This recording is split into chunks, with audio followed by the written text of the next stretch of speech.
What's up guys? Today I want to talk about another video made 2 years ago by Big Think on YouTube. And this video got about 1 million views and it featured Michio Kaku. Sorry if I'm pronouncing his name wrong. And I'm not going to blame Michio Kaku because I feel like it was somewhat because of how the title of the video was phrased. The title was something like humans have stopped evolving, and that's not exactly what he said in the video. And so if there's any blame, it would be to the person who probably uploaded the video. I'm sure Michio Kaku doesn't actually upload these up onto YouTube.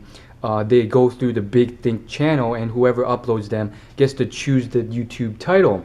So this video got 1 million views, and I feel like it is a misrepresentation in a few minor ways, mainly in the fact that it's pretty much saying that humans have stopped evolving completely, which is not what he actually says in the video, although the subtle difference in it is not even distinct enough for the average viewer to pick up on. So the point is, humans are still evolving to this day, but in terms of physical gross evolution, it won't happen as much anymore because of airplanes and travel and so forth.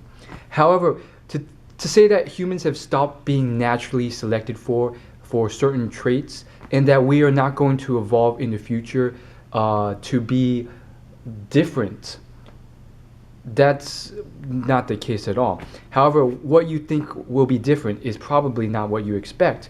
As far as physical traits, I highly doubt there will be some tremendous change. We have all sorts of different people, height,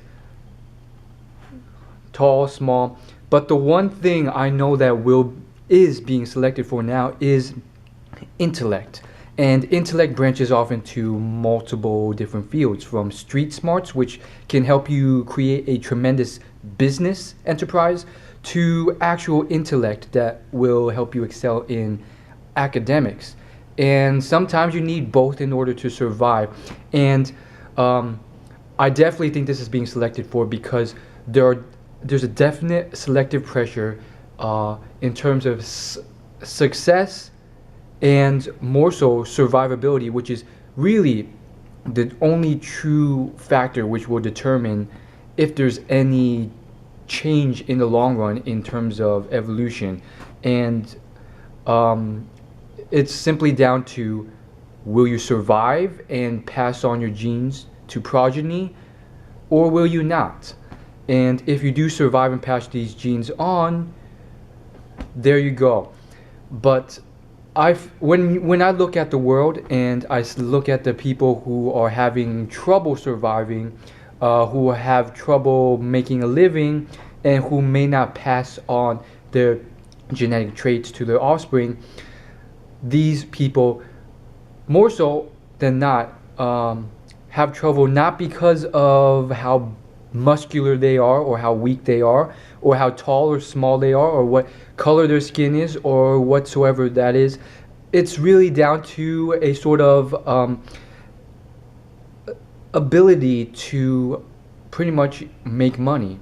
And that pressure really pretty much resides on education, your drive to be able to attain an education, and your ability to be able to retain that information and use it effectively.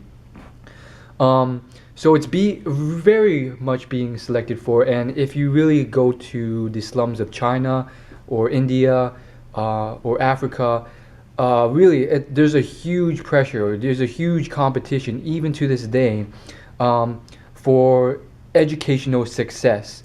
And because they know that this is going to translate to how well off they're going to be in the future, especially in places in Africa where AIDS is predominant, and making money and having jobs is very, very hard to find.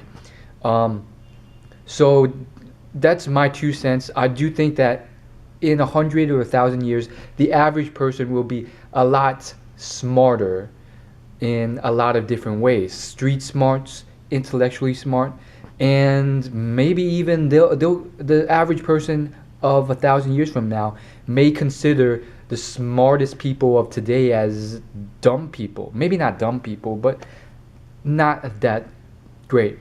And I don't think this is always a factor, and there's so many different influences that may skew these things on, because you don't have some people aren't smart at all, but they still make money and they're still successful, and that is where street smarts play into the game and social ability play into the game.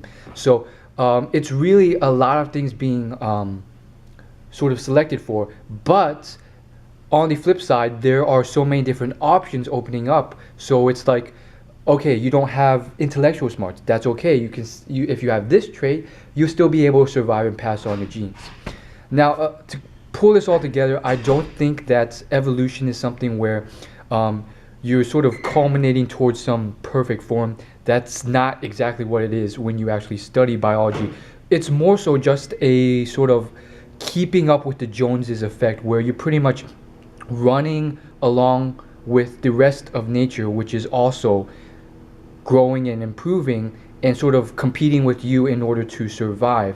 And I don't want to go too deep into why this is, but we do know that not everyone in the world gets that luxury of just, you're born, you survive. That may be due to limited resources, overpopulation. I don't know. I don't want to get into that. But that's my 2 cents, and that's all I gotta say.